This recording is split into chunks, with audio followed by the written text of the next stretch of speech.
whatsoever. Now, from the bigger picture point of view, when you say nature of a mind, and also mentioned in the root text in the Pension of Chuki Gelson's, ultimately, training into the, discovering the nature of a mind should be an ultimate mode of existence of a mind itself. So that is the basically non-different than what is gives teaching in the Pangina Paramita Sutra, in the Nagarjuna's root of wisdom. Basically, that is empty of inherent existence. The mind itself is empty of inherent existence,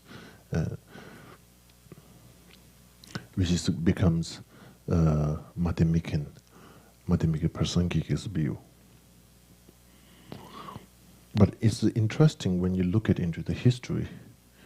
Buddha Dharma, when it first came to Tibet, of course, Mahayana view, the Bodhisattva in a vehicle is flourished. For example, Kenshin Shiwatsu, the Shantarashita, when in Shantarashita, his own view is not Madhyamika Prasangika view. His view, which still not viewing, and all phenomena are merely imputed. He still believes there is something characteristically exists into the object, where he carries. Now, of course, if you look at bigger picture in the Tibet, the first, the Dharma, and when it came to like, for example, Dzogchen's view, which is first in the Buddha Dhamma view, which came into Tibet, and now you look at to the Shantarashita, who is Madhyamika, so Tantikin view is not in the Madhyamika Prasangika's view. So anyway, there's within the Dzogchen masters, kind of directly saying that the view that follows in the Dzogchen tradition should be follow Chantaketi's view, kind of clearly stating. And Chantaketi's view is the Madhyamika Prasangika's view, quite obvious. Now, some Dzogchen teachers not necessarily encouraging individual practitioners. When you practice in Dzogchen view, it's not necessary to follow Madhyamika Prasangika's view. Even in some time, there is a Madhyamika Soa Tantikin view, kind of encourage. This is because of nothing kind of like a bad feeling or issue with the Chandrakiti, but how the Buddha Dharma came first in Tibet, in influence of Shantarashita's, his own view, encouragement came into to Tibet. So there's a natural transition when it's happened to Tibet, and there's a Madhyamika Soa Tantikin view, carry on. But of course, the Dzogchen view, the teaching mostly comes from Padmasambhava, and then Padmasambhava is considered as a Madhyamika Prasangika's view. So, anyway, in the Mahamudra meditation, also have to have, particularly in the Ganden Kagyu Mahamudra meditation, it is ultimately it's encouraged for us into meditation, into emptiness, or ultimate truth of the mind. When you say nature of the mind, is ultimate truth, ultimate mode of existence. And only the description that we can express is just empty of inherent existence, mind itself. And this kind of description not necessarily gives the thorough explanations and thorough descriptions of ultimate mode of existence of a nature of a mind. There's no way, because it is unexpressible, inconceivable.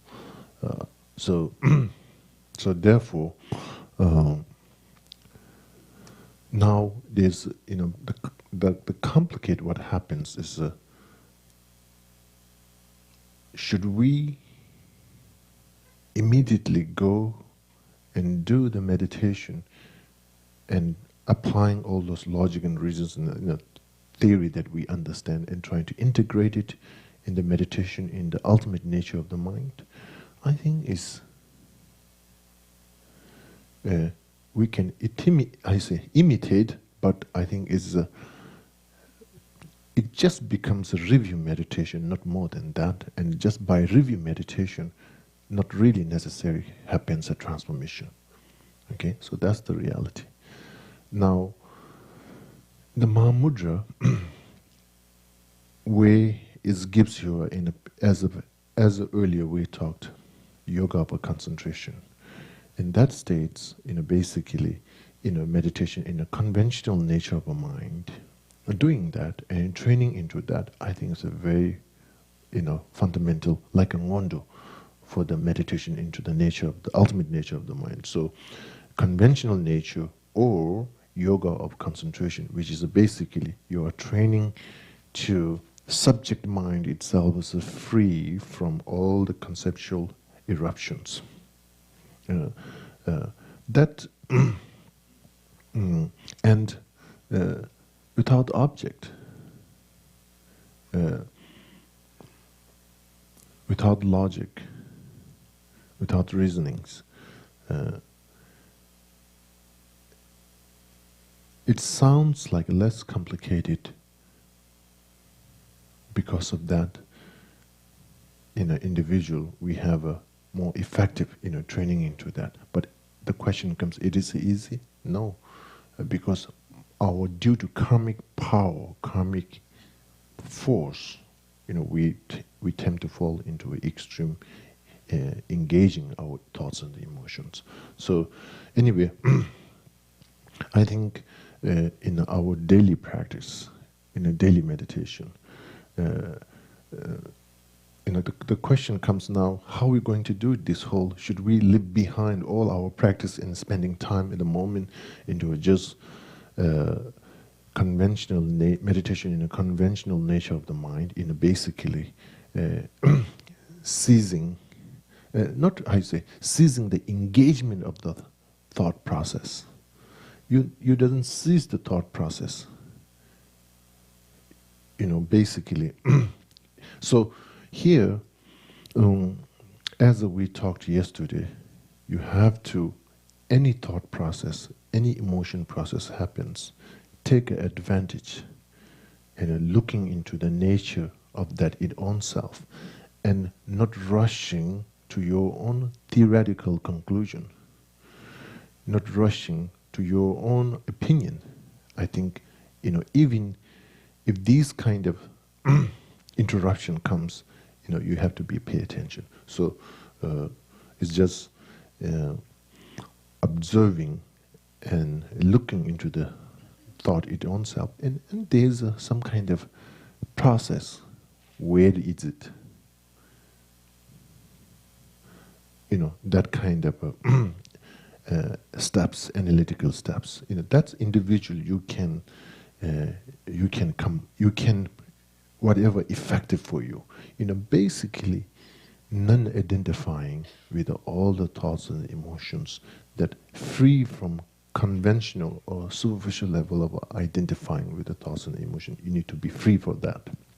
So that is the meditation steps for the conventional nature of the mind. Okay, so even with the practice, you go through that. Then end of that, you need to have some kind of a freedom from that practice, non-identifying with your own self, and looking into the nature of the faith, nature of the devotion, nature of the compassion. So each moment, so basically what I'm trying to tell over here is meditation in a conventional nature of the mind while you having all those elaboration practice, concluding by such a meditation, even in each session.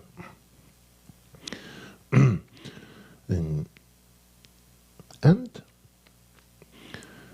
that's kind of like helps or trains your meditation into a conventional nature of the mind, and that doesn't finish your whole training. So yoga without elaboration, which is basically meditation into ultimate truth of the mind, okay? Ultimate truth of the mind. And ultimate truth of the mind, which is none different than Panjana Paramita Sutra was talking concept of emptiness, the Madhyamika Prasangika's view.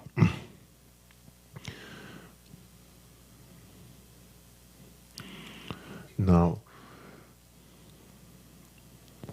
also I think, sometimes when you're trying to do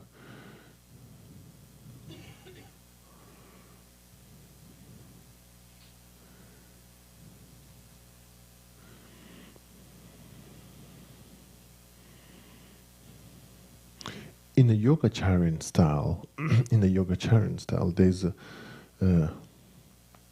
it's interesting. Yogacharan, when it gives its own explanation of how things exist, it all the times comes with a example, gives a lot of example. Like, for example, one way to understanding the Yogacharan views all phenomena of nature of mind. There's some kind of like a closeness with the Mahamudra teaching. The philosophical view may not be exactly same, but some kind of approach where all phenomena of nature of mind. And that kind of view, but then how you see all those difference, how these we understand, then there's what they call like three nature. The nature of another power, and nature of imputed, and nature of thoroughly established. I'm kind of trying to translate it literally, but anyway, viewing as like an illusion. You can have one object, yourself, as a viewing as like an illusion, none inherent function, but like an illusion, and this is another power. But at the same time, there's some level of exaggeration exists, and called like second nature, which is imputed as like a classical example is a rabbit horn. But also, in the West, the myth, the horse which have a horn, what do you call that? Huh? Unicorn. The second nature is like the unicorn.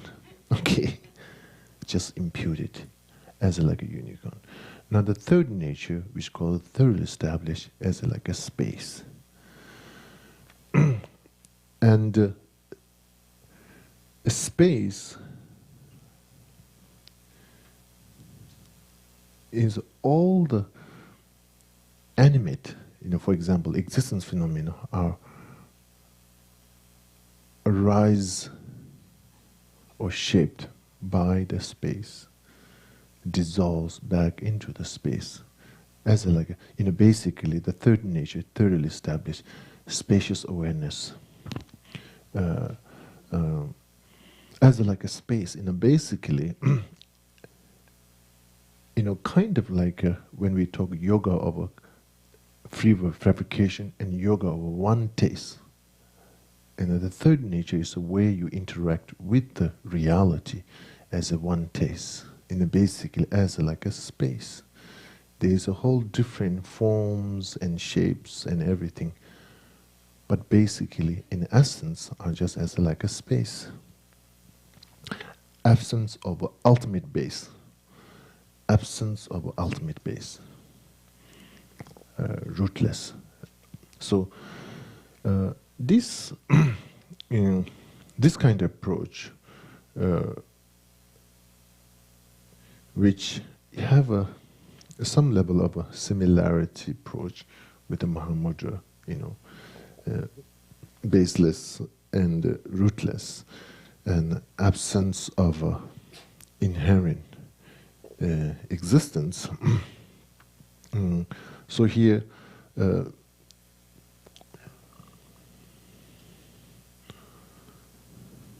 so anyway, the ultimate nature but they have this kind of example, but still behind that, this is something they believe in a Yogacharan view, truly existence, independent existence of ultimate reality, independent existence of a space.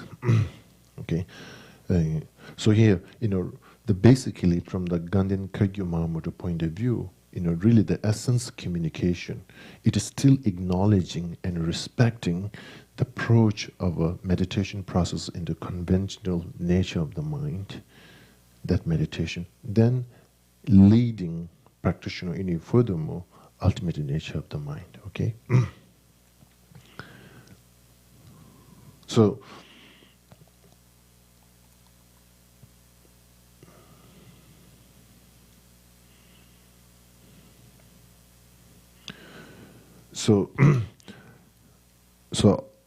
for the ultimate truth, this morning I was just reading one of my texts and kind of found this one very short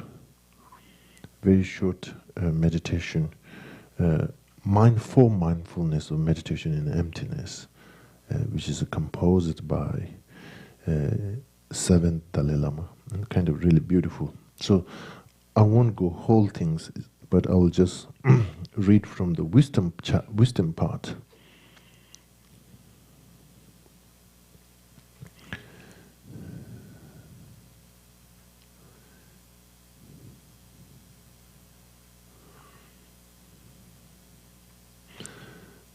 Nangshi siba shecha yikin kono chuni tunda mwesegi nangekyab jodre tungi nelushi dena da loche pangne tongsangi ngordu langsam gyangindu mashin chuni yingandu shuk chamba jemedu chene chuni yingandu song nawa nasu surugi shido na shizatewe chuni yisisa tong luri geme demoshi tena da deno manyam tongi ngordu. So these two verses, very beautiful. It's called the four mindfulness of meditation in the view, basically, mindfulness with the Guru Yoga, mindfulness with the great compassion, and mindfulness with the Yidam, and mindfulness of meditation, the view. So that's kind of like a way it approach it organized. So.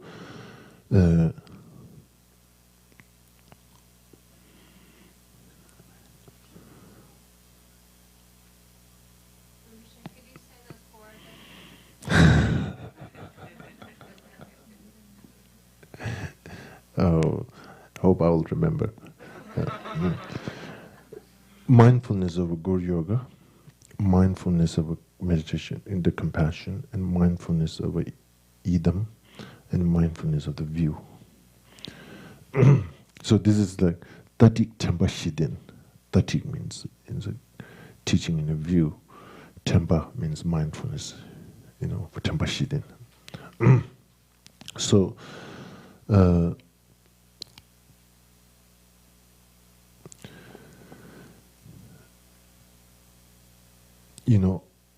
all the just basically it word says in the mandala of existence of all phenomena, the primordial or ultimate truth of suchness is a pervasive, and that is a beyond expression, and that is the thusness of the reality. And the advice, le che pangne tongsangi ngodu. But our behavior, wisdom behavior, we have a tendency to fabricate and exaggerate. So over here, le che pangne means by fabricating, exaggeration, eliminating, leaving behind, and view as empty. And the next advice is be a mindfulness and meditate into that, and hold it and concentrate it with the mindfulness, with the concentration. So over here, what is important part is that is beyond unconceivable and unexpressible. That is the thusness of the reality. But you should view without exaggeration over your wisdom behavior and view as empty. Okay, so over here, this is one of the important part, what I think. Now, within the Gelug tradition, when it's talk about ultimate nature of the mind, then, as I mentioned earlier, mind empty of inherent existence, mind, non-truly existence. All these kind of labels we come. Now the question comes: should we take those labels and characterizing into our meditation or not? If we take it that, then it may become you are creating painting some ultimate reality, and you're trying to be satisfied with that discovery. Or maybe it nothing have to do with the reality. So here, although all phenomena are merely imputed from the Madhyamika Prasankika point of view, but however, here's this kind of,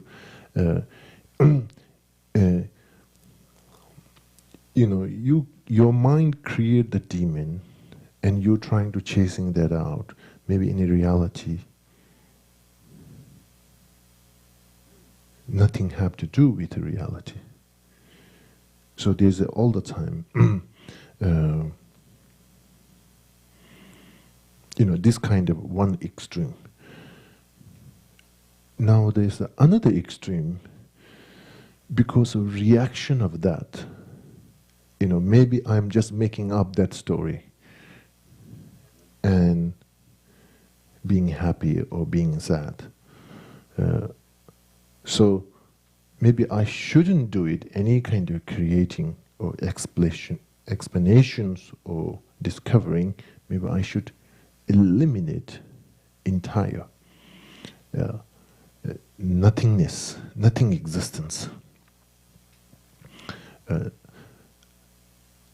This kind of like interesting ultimate. When you say what is the ultimate, there's no ultimate inherently ultimate. The ultimate is just merely impute or relatively exist. However, our thoughts and emotion process, we have this kind of two reaction. Either we tendency to create something and then empty of that. Basically, ego is still hiding behind the wisdom, and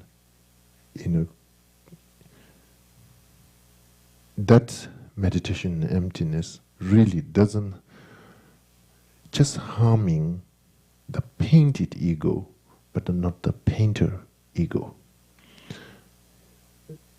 So this kind of Löche Pangne, the advice is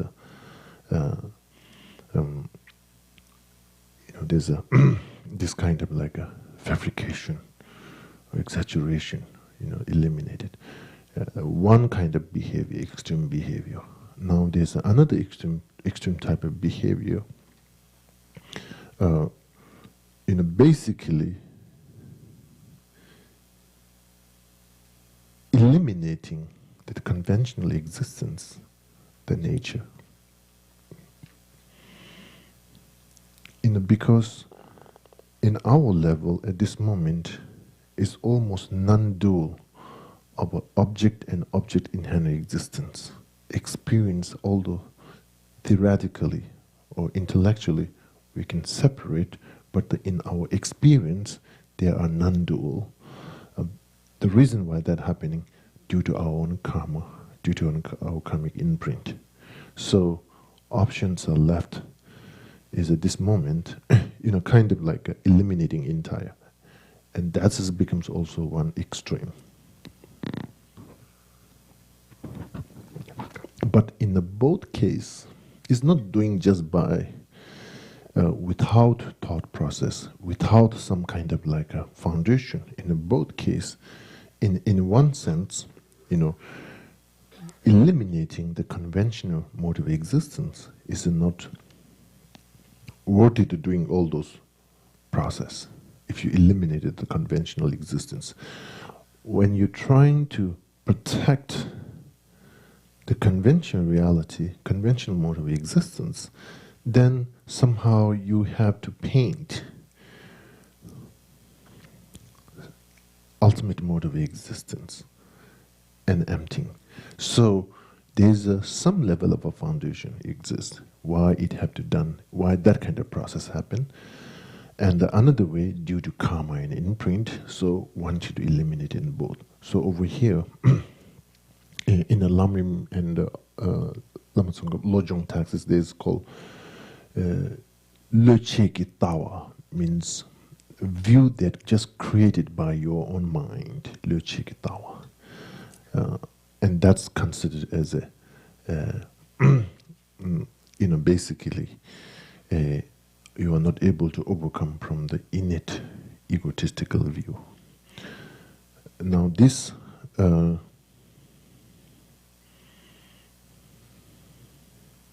so so the what is the balance? Is there's the ultimate truth of a mind, nature of a mind. Almost we express we express as a very dual, and that's not really, in sense that is what we have. But in a way, if we just take exactly literally from that, basically we will kind of destroy the conventional reality and ultimate reality, because we're trying to build two very inherent mode of existence of a true truth. And in reality, true truth is one nature, just different aspect. That's a concept of like a two aspect of a one coin. It's exactly what is talking about true truth. So, one of the best way to look at it in this ultimate mode of existence, like Heart Sutras, conventional reality is not another than ultimate. Ultimate is also not another than conventional. Like emptiness is not another than form. Form is not another than emptiness. That is the really where the conclusion is supposed to be. Anyway, now to go more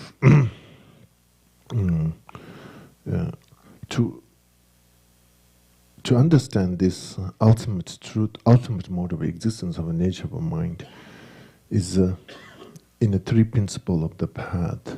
Also, is talks.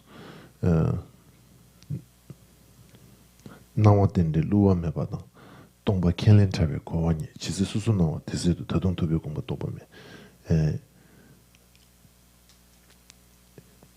This is the,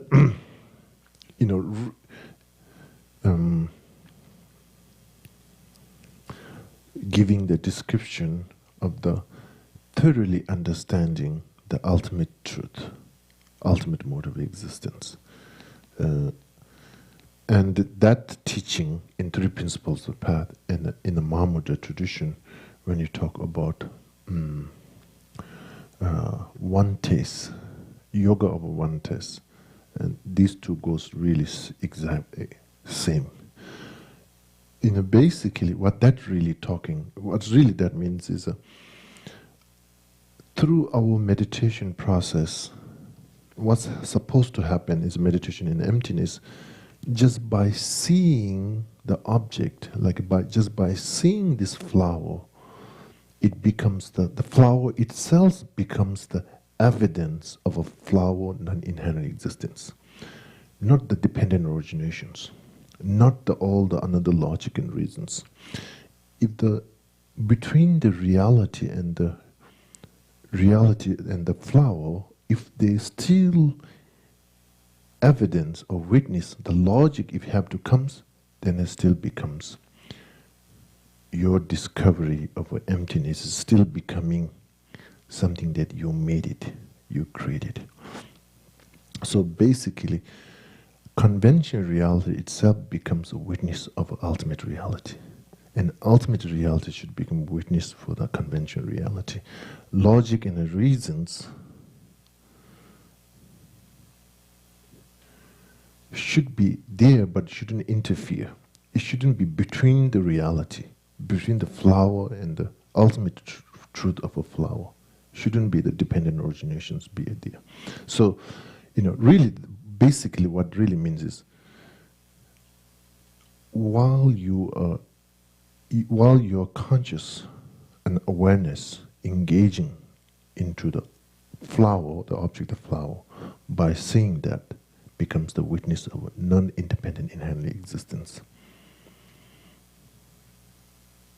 Okay, so that is the discovery of the ultimate mode of existence of this flower. And then basically, in the same way, yoga without elaborate, yoga with one taste, we were just talking earlier. In similar way, and that's in that process, one taste means basically no separation, no any kind of interfering between the two reality. Okay? In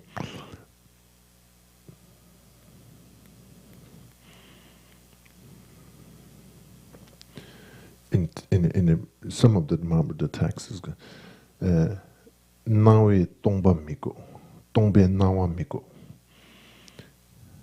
Appearing and activity and actions doesn't become interfering for emptiness, and emptiness meditation doesn't become interfering the experience of a conventional reality. And that kind of experience is the experience or discovery of ultimate reality. Okay, so now the point over here to saying this is ultimate reality is I feel is too extreme. Maybe the best way is that this is the way to experience the ultimate reality.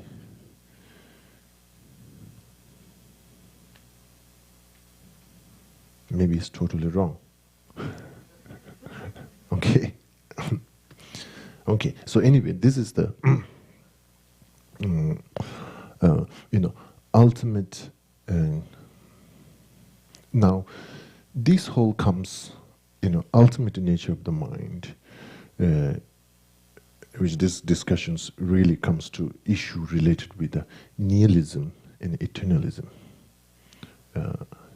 and freeing from our wisdom from nihilism and eternalism becomes discovery of a great Madhyamika, the Madhyamikan view.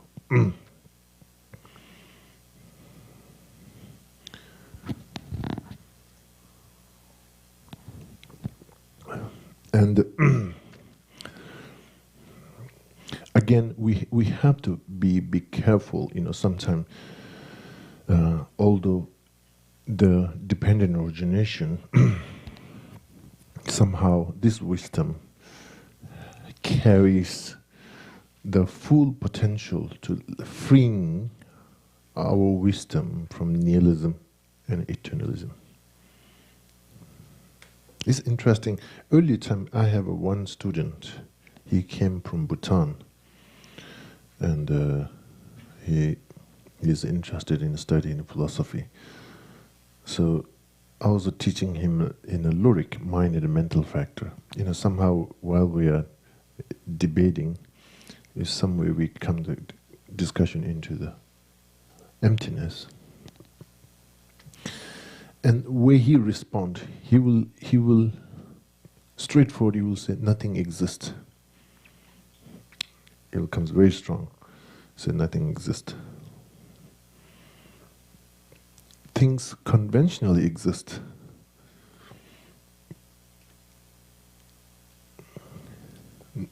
But strong formally he says things doesn't exist.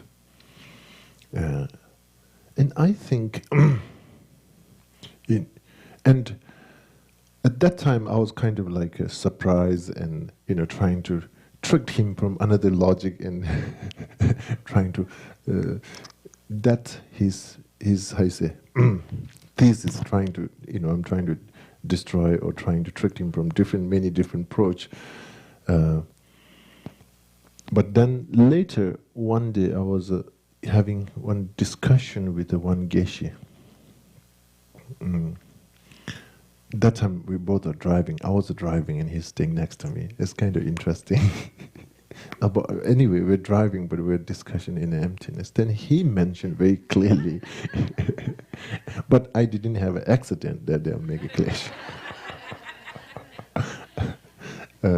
So he also clearly mentioned for me, for a beginner practitioner, meditation in emptiness, and particularly emptying the, dealing with the object of negation.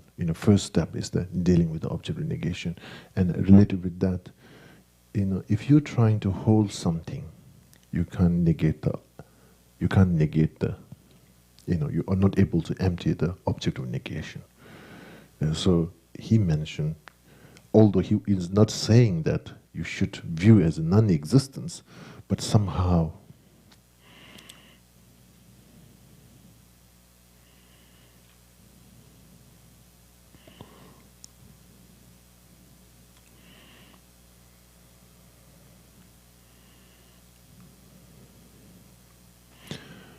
basically going beyond the appearing existence, appearing experience.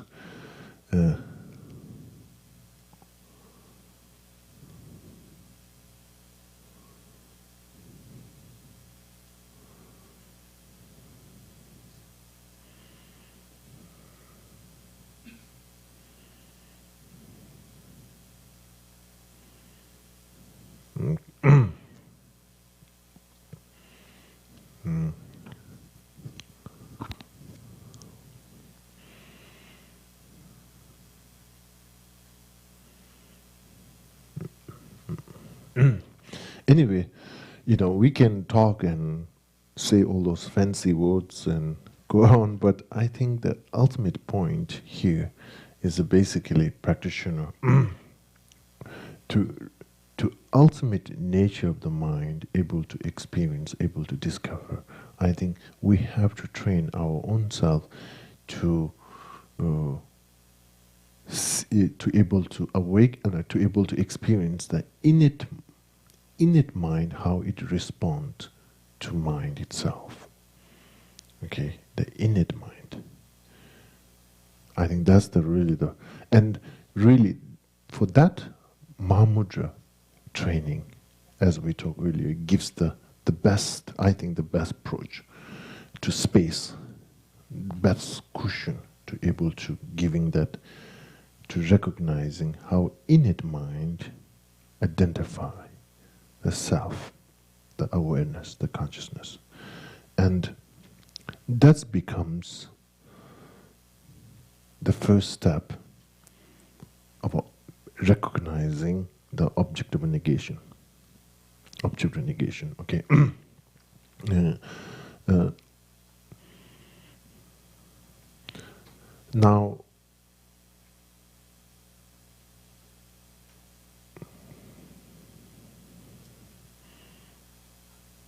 Now, in the meditation, of course, you'd go through first step process is the application of a dependent origination and logic, all that you can study in the Lamrim and all that kind of things. But the conclusion of that logic should be the mind itself should be the main force to negating inherent existence mind itself. Okay? The mind itself, the conventional mind itself, the experience itself have to become the main force to negating or emptying the inherent existence of mind itself. If we kind of paint it or covered by logic with dependent origination itself, then again, it becomes very relative and it becomes very temporal, because you constantly need to need to take a refuge or have some kind of like help by the logic and reasons. And again, logic and reasons is, in a way to look at it, is like just a warm up to become that conventional reality itself becomes the witness or the force to negating the object of negation. So there's this, usually what we go through is just the logic. We give the whole energy we invest into the logic process, particularly dependent origination. But I will feel that should be just a warm up. But finally, you have to get the conventional reality itself have to become the witness of the force. Now, what's the difference between dependent origination and the conventional reality itself? If there's a two different separation, or just itself is that as a dependent origination? And here, it's almost that logic of a understanding of dependent origination is kind of like a dissolving into the conventional reality. And, it almost, when we hear logic with dependent origination is something protecting the conventional reality and directly dealing with the object of negation, and it's not that kind of things.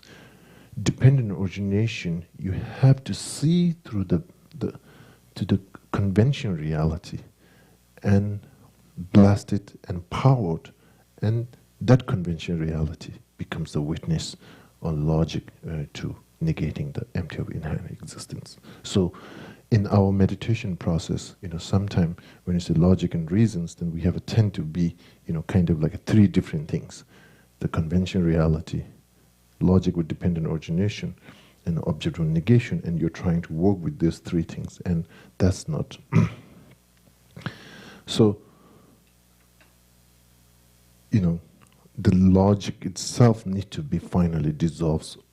Again, I'm using word of a dissolve, but meditators shouldn't view dual existence of a dependent origination and the conventional reality itself. If you have, again, dual two things, then you're just emptying something that you created. Okay? Now, if that is the case, then sometime when you're going through meditation, is object of negation itself is another than the conventional reality itself. The emptiness doesn't seem like another than the conventional reality. The dependent origination also looks like another than the conventional reality. Then object of negation itself, is there something another than the conventional reality or not? So here the most complicated issue, I think, happens.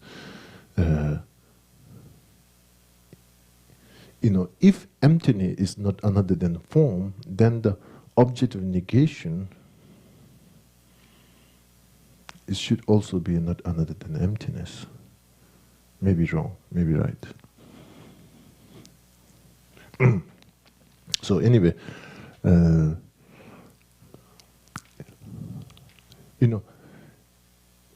dual approach, if we break down too much, of course, at the beginning, it comes very dual approach. But in the meditation, the wisdom of a hearing and wisdom of a contemplation, almost you have to have that kind of dual dependent origination, conventional reality, ultimate reality, object of negation, really kind of inherent separation. But in the meditation environment, then one of the most important part is you need to close up that kind of dual inherent characteristic and need to come within the conventional reality, arising the dependent origination within the conventional reality, in arising the ultimate truth. So now, the main issue related with the object of negation,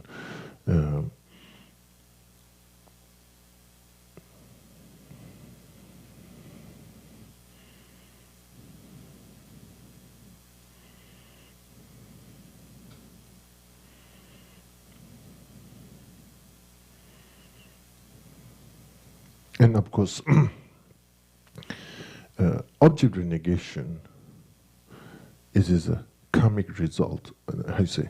That kind of like a view is a karmic result.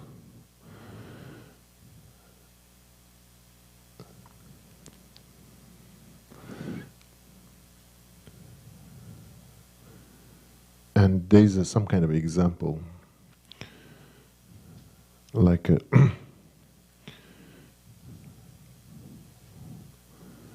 like for example, we are projector and projecting all object renegation is a karmic result. Okay.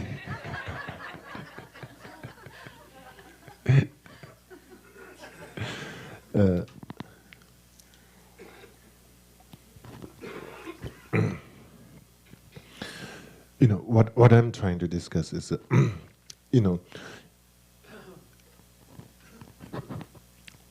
once we delete all the elaboration of the words and the Yangsi Rinpoche session 3 Microsoft Words and all we want to just this pureness,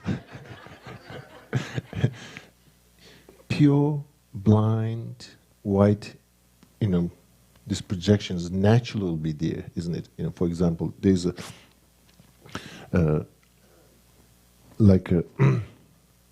once you put like a pure glass in the top of the very colorful picture, and once you take up that colorful picture, you can more to experience the purity of the glass, nature of that glass. So this is one kind of like a way to look at it. Once we invest our meditation to negation or emptying the inherent existence, then you're able to, just by taking that layer out, the ultimate reality may manifest, or you have to make another effort. That's the one question. And from the example point of view, basically it means in just the purification, just the wisdom purification gives you the view of ultimate reality. Individual, you don't have to, if within your meditation, if you still just simply negation, meditation and negation doesn't fulfill to give you the perfect view, and then I think that is there's a sign of something ultimate view you are creating. Your idea is your imposing. Your, how you say, so because of this kind of a necessary into the meditation and emptiness, even in the Mahamudra training, there's a lots of emphasis of a non-exaggeration, mind to restrain from the beginning of the path, this kind of elaboration, projections, just mind to be, although it serves both, it serves two purposes, of course, concentration, but at the same time, once you comes to the meditation, ultimate nature of the mind, make sure that you don't bring your early behavior or habit and trying to make emptiness of something you created on it. Object negation, something that you created. So, so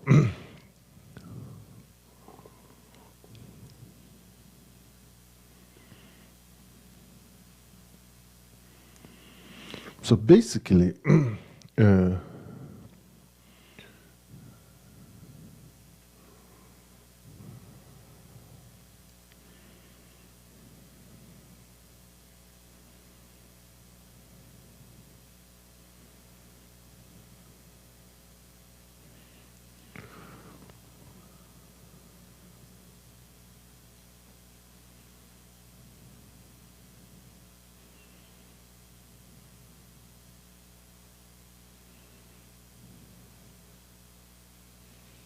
basically, I don't know.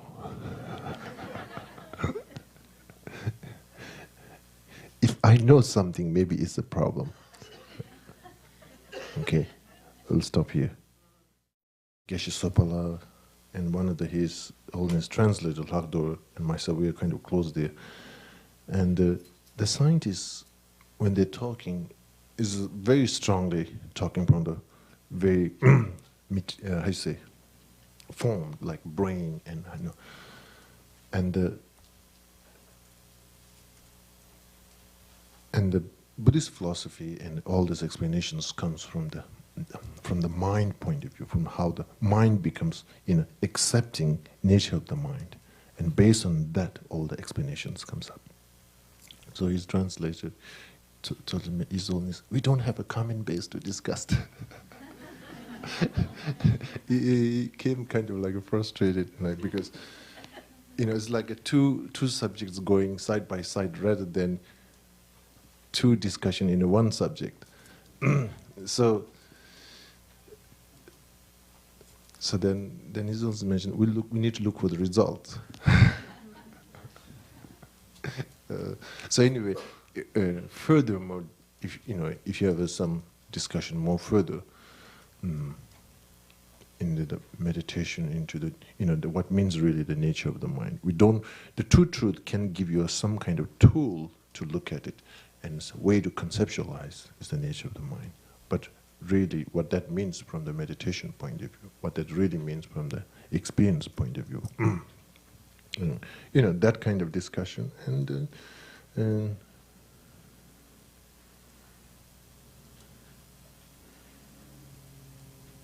then express your thoughts and emotions.